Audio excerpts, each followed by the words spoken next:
মাওলানা মুজাহিদুল ইসলাম হাবিবি জমিয়তে উলামা ইসলাম বাংলাদেশ সাতক্ষীরা জেলার সংগ্রামী সাধারণ সম্পাদককে গুরুত্বপূর্ণ বক্তব্য পেশ করার জন্য সবিনয় অনুরোধ করছি।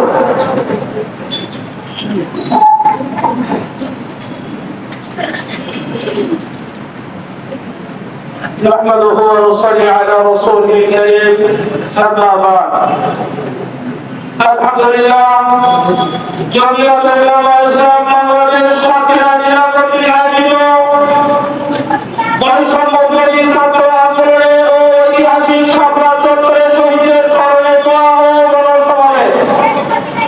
এই গণসমাবেশে উপস্থিত আছেন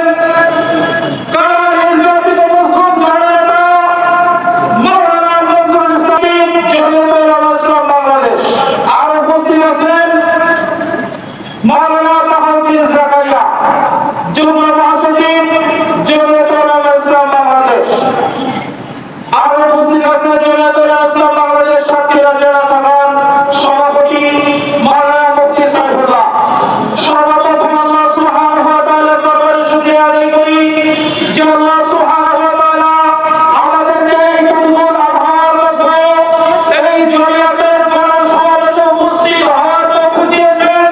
সকলেই বজ্রকণ্ঠে শুকরিয়া আদায় করি আলহামদুলিল্লাহ। জমিয়তে উলামা ইসলাম বাংলাদেশ একটি ঐতিহাসিক নাম। জমিয়তে উলামা একটি ঐতিহাসিক নাম। জমিয়তকে মাইনাস করে পাক ভারত উপমহাদেশের স্বাধীনতা কখনো মারা যায় না। জমিয়ত যদি না হতো পাক ভারত উপমহাদেশ ব্রিটিশ বেরিয়দের থেকে স্বাধীন অর্জন করা সম্ভব হতো না। জমিয়তে উলামা ইসলাম বাংলাদেশ যদি না থাকতো বাংলাদেশের স্বাধীনতা সম্ভব ছিল না। সেই জমিয়তে উলামা ইসলাম তথা উলামায়ে কেরামকে মাইনাস করে বাংলাদেশের কোনো কার্যক্রম চলবে সেটা আমরা হতে দিতে পারি না। আজকে জমিয়তে উলামা ইসলামের প্রোগ্রাম পত্রে এরই পূর্বে স্বৈরাচারী শাসকের জামানায় আমরা একটি প্রোগ্রামে সাতক্ষীরা অঞ্চলে করতে গিয়েছিলাম। পক্ষ বিজয় করছে সেই প্রোগ্রামের অনুমতি আমাদেরকে দেওয়া হয় নাই। কি অপরাধ ছিল আমাদের? আমরা কি দেশের জনগণ নই? আমাদেরকে এদেশের কোন ভূমিকা নেই। এদেশের স্বাধীনতাকে আমাদের কোন ভূমিকা ছিল না। আমাদেরকে কেন প্রোগ্রামের অনুমতি দেওয়া হয় নাই?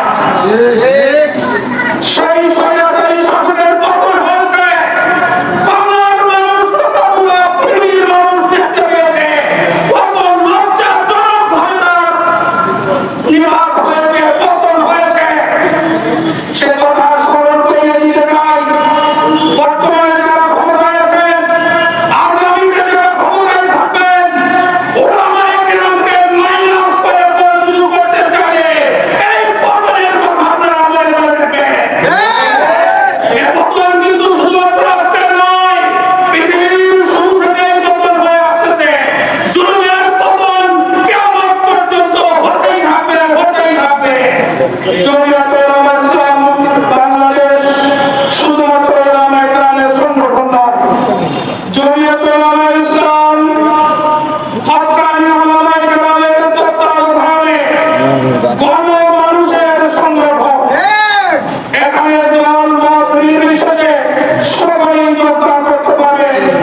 আমরা আহ্বান জানাবো হক্কানি উলামায়ে কেরাম আমাদের মাথার উপরে আছেন। আপনারা সবাই জমিয়তের সহায়তায় আসুন। হক্কানি উলামায়ে কেরামদের থেকে সুপরামর্শ নিয়ে নিজেদের সার্বিকভাবে জীবন পরিচালনা করুন। রাজনৈতিক জীবন, অর্থনৈতিক জীবন, সাংস্কৃতিক জীবন, দ্বীনি জীবন, সকল ক্ষেত্রে জীবন পরিচালনা করুন। ধন্যবাদ। জমিয়তে উলামা ইসলাম বাংলাদেশ, জমিয়তে উলামা ইসলাম বাংলাদেশ জিন্দাবাদ, বাংলাদেশ জিন্দাবাদ।